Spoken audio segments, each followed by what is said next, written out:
Hello students, today in this class we will be learning about the flag register, that is program status register of 8051. So the 8051 has a 8-bit PSW register which is also called as flag register. So PSW is a 8-bit register. Out of 8 bits, 6 bits have been defined by Intel and the 2 bits are user definable. The remaining unused bits are user definable bits. So in the 6 bits, 4 of them are conditional flags and they are the carry flag, auxiliary carry flag, parity flag and the overflow flag.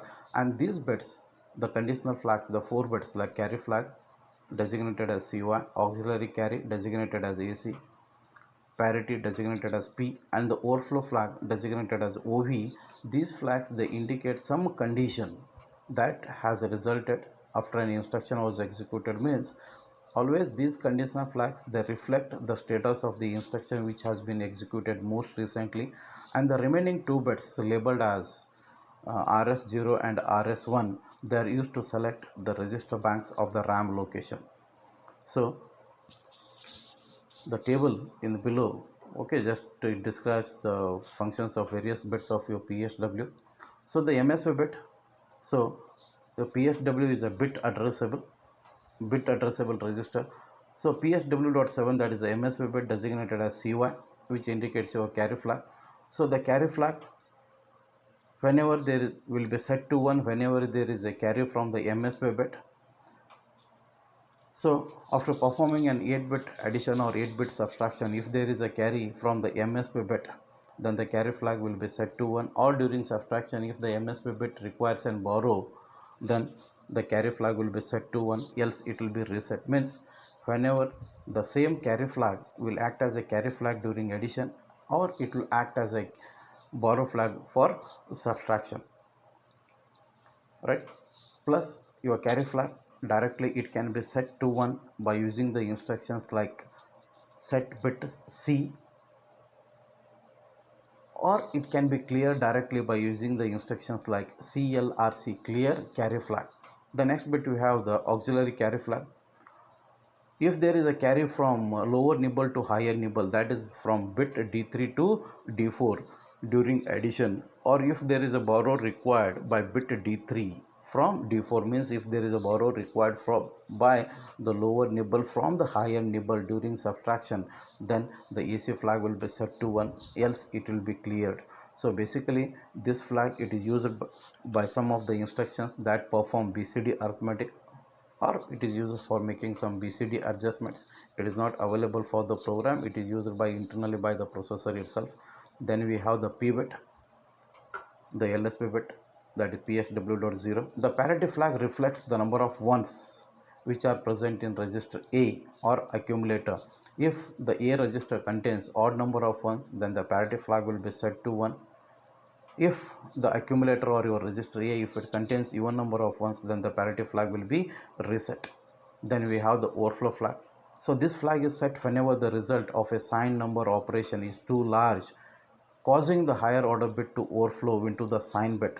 Means in simple, just we can remember that whenever we are performing any arithmetic operations on signed numbers, and if the sign of the result changes, then the overflow flag will be set to 1, right? Means we can say that in case of your, when we are performing binary arithmetic on by using your signed numbers, so always in case of signed number, MSB bit is treated as a sign bit. If MSB bit is 0, the number is taken as positive. If the MSB bit is 1, the number is treated as negative. And always in case of our computers, the signed numbers, always they are represented in the 2's complement form. Always the negative numbers, in case of computers, the negative numbers, they are represented in the 2's complement form. And for negative number, always the MSB will be 1. If the MSB is 1, the number is taken as negative. If the MSB is 0, the number is taken as positive. In case of addition, whenever there is a carry generated from the lower bit to the MSB bit, for example, if it is a 8-bit number, if there is a carry generated from bit D6 to D7 and no carry out of D7, that is a MSB bit, then the overflow flag will be set to 1. if there is a carry from lower bit, that is bit d6 to d7, and carry out of the MSB bit and carry out of the MSB bit, then the overflow flag will be reset. So basic, or in case of your subtraction, if there is a borrow required from bit d6 from d7 and no borrow from d7, then also the overflow flag will be set to 1. So basically means we can say that in general, whenever the sign of your result changes, whenever the sign of a number or the result changes, then the overflow flag will be set to 1. Means in general we can say, okay, it can be overflow flag. It can be used to detect errors in signed arithmetic operations, right? Then the two more bits labeled as RS0 and RS1, they are used to select the register banks in the internal RAM memory. If okay, so we have the bit combinations like if RS1 and RS0, if they are 0 0, then the bank register bank 0 will be enabled. Then in that case, the addresses which are utilized for your register banks, they are from the memory location 00 to 07. Okay, so either the register banks, they can be referred with the help of the address from 00 to 07, or else you can refer with the help of your labels like R0 to R7. Each register bank consists of 8 registers. So already we have come across these things when we are dealing with the internal architecture of 8051, right? If RS1 and RS0, if they are made as 01, if the bits are made as 01, then register bank will be enabled, and the RAM internal RAM locations which are used for your register banks are from 08 to 0F. So next, similarly, if the bits are made as 10, then register bank 2 will be enabled or it will be selected. Then the internal RAM address is used for 8 registers R0 to R7 are from the memory locations 10 to 17. If they are made as 11, then the register bank 3 will be enabled, that is having the memory locations from 18 to 1F, right? So next, beginning with the memory organization of Intel 8051. So 8051 microcontroller has 128 bytes of internal RAM and 4 KB of on-chip ROM memory. So the RAM memory is also known as data memory, and the ROM memory is also called as program memory, or sometimes even it is called as the code memory or program memory. So the code memory always, it holds the actual 8051 program that is to be executed. So in 8051, this memory has been limited to 64 kilobytes. Okay, the maximum memory which can be interfaced or which can be used along with your 8051 is 64 kilobytes.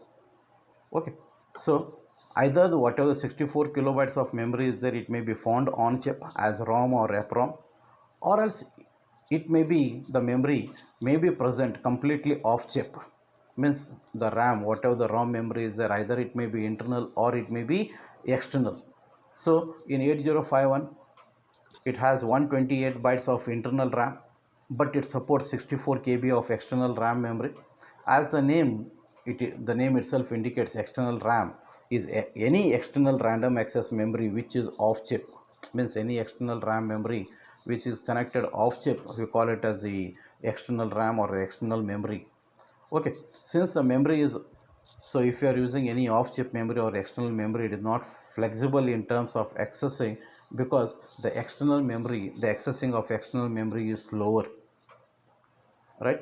For example, if you take it, to increment an internal RAM location by 1, it requires only one instruction and one instruction cycle. Whereas if you want to increment the content of your internal RAM memory, it can be done with the help of a single instruction, and that instruction, it can be executed in a single machine cycle. But if you want to increment one byte value, means a 8-bit value which is stored in the external RAM memory, then it requires 4 instructions and 7 machine cycles or 7 instruction cycles. So the accessing of your external memory or the processing on the external memory is 7 times slower, 7 times slower.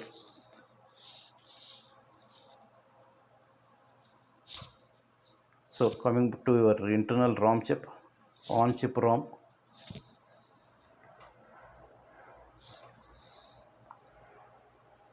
So the 8051 microcontroller has 4 kilobytes of on-chip ROM memory, but it can be extended up to 64 kilobytes. So this ROM is also called program memory or code memory.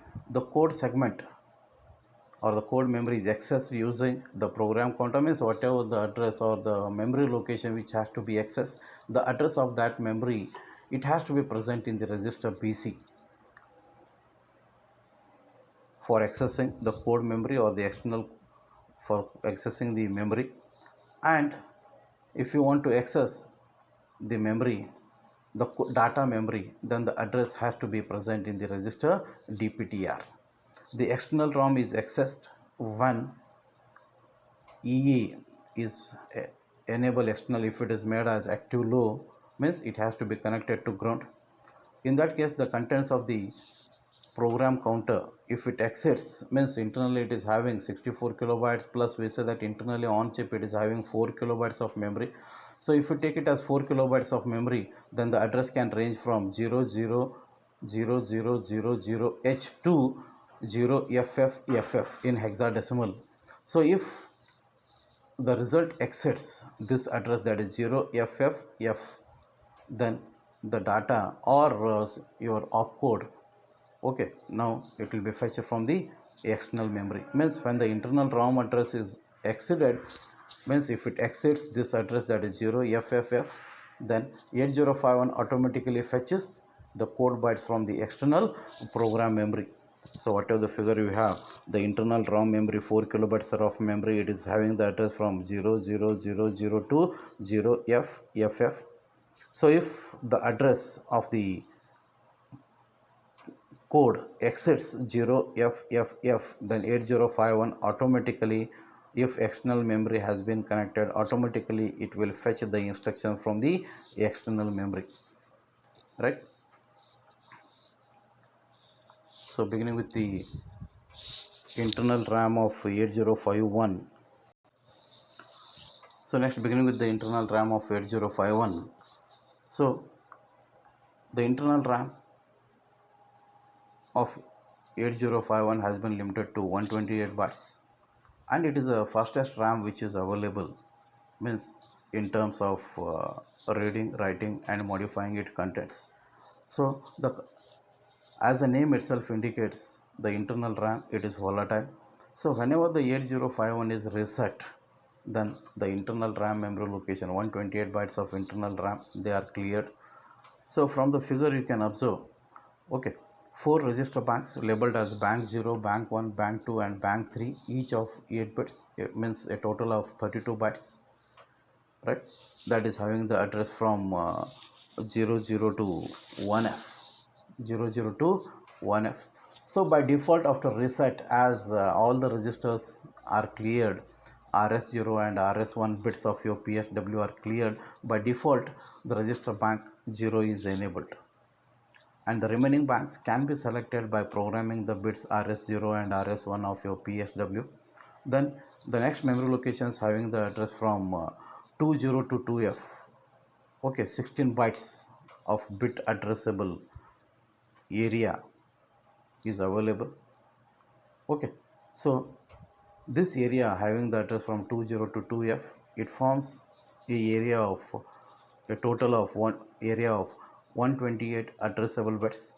An addressable bit may be specified by its bit address of 00 to 7F, or 8 bits may form any byte address from 20 to 2F. Means for example, if bit address 4FH is also bit 7 and byte address is 29. So addressable bits are useful when the program need only a binary event, only it needs to load or remember only a binary event. Means whenever you want to store a bit, then if you are using the bit addressable memory, then a single bit can be stored in any of the memory locations, means in simple we can say that for programming, whenever you want to store a bit, then what is the need of using a byte?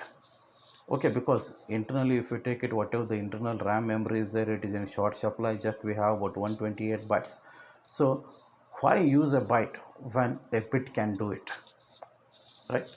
Then we have 80 bytes of general purpose area having the address from 3027F, which is also called as scratchpad memory as shown in the figure. So this area is utilized by the microcontroller as a storage area, either for storing your input or for output, or it can also be used for the operating stack, right? So next we'll begin with the pin diagram of your 8051, right? So 8051 is available in a 40 pin DIP package, 40 pin DIP package, right? So pin number 1 to pin number 8 designated as port 1. So each of these pins can be configured as input or they can be configured as output. Then we have a pin number 9 labeled as RST or reset. A logic 1 on this pin disables the microcontroller and clears the contents of most of the resistors. In other words, we can say the positive voltage on this pin resets the microcontroller. By applying logic 0 to this pin, the program starts executing from the beginning. Means if you want to reset it, then a active high signal has to be applied on the reset, right?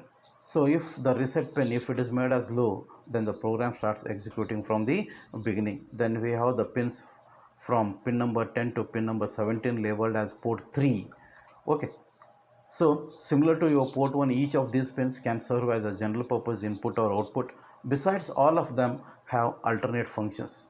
So pin number 10, which is designated as RxD, serial asynchronous communication input or serial synchronous communication input, means already we said in case of 8051 we have one serial communication port. So pin number 10, it can be used as a input pin for the serial communication. Either it can work in the synchronous mode or it can work in the asynchronous mode. Then you have pin number 11 labeled as TXD, serial synchronous communication output. It is a serial communication output pin. Either it can work in the synchronous mode or it can work in the asynchronous mode. Okay, pin number 12 designated as INT0, external interrupt 0 input pin. It is an external interrupt, hardware interrupt input pin. So in case of 8051, two hardware interrupts are available labeled as INT0 and INT1.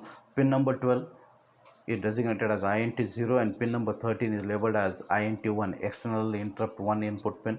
Then we have pin number 14 labeled as T0, counter 0 clock input pin, and pin number 15 that is designated as T1, counter 1 clock input. Then pin number 16 WR, write to external RAM memory. Pin number 16, write to external or additional RAM memory. Pin number 17 RD, read from external memory. RD stands for read from external memory. Then pin number 18 and 19 designated as XTAL2 and XTAL1. Okay, internal oscillator input and output. A quartz crystal which specifies, means the operating frequency, or the quartz crystal which specifies the operating frequency is usually connected to this pins. Means if you are using an external clock oscillator circuit, then the clock circuit or the oscillator circuit, it has to be connected for pin number 18 and pin number 19. Pin number 20 is ground. So pin number 21 to 28 designated as port 2. Okay, so if there is no intention or if there is no any requirement of using external memory, then these port pins, they can be configured as general inputs or outputs. In case if external memory is used, then these pins, they are used to send the higher address bytes. So already we said in case of 8051, it is having 16 address lines labeled as A0 to A15. So the pins of your port 2, if external memory is used, then the pins of your port 2, they are used to carry the higher 8 bit of your address. Okay, so even in case of 8051, okay, so it has the memory capacity of 64 KB. So even if the maximum capacity of 64 kilobytes, even if it is not being used, means even if you do not require a 16-bit address, if just for example I can say if 4 kilobytes of memory, external memory is used, in that case 12-bit address is required. Even in that case, even if all the address lines, if they are not being used, okay, then also the remaining pins, they cannot be used for any other purpose.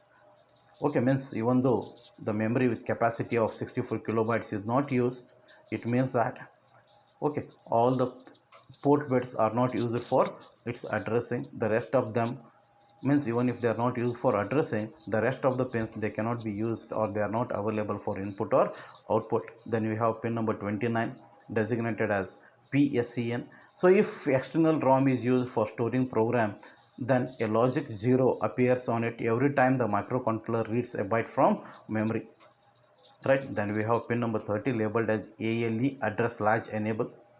So before reading from external memory, always the microcontroller, it puts the lower address bytes, that is from address bits from A0 to A7 on port 0, and activates the ALE output.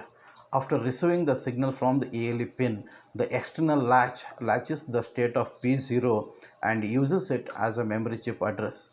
Immediately as the ALE pin is returned to its previous logic state, the P0 or your port 0, it is now used as a data bus, because in case of 8051, if you observe from the figure, port 0,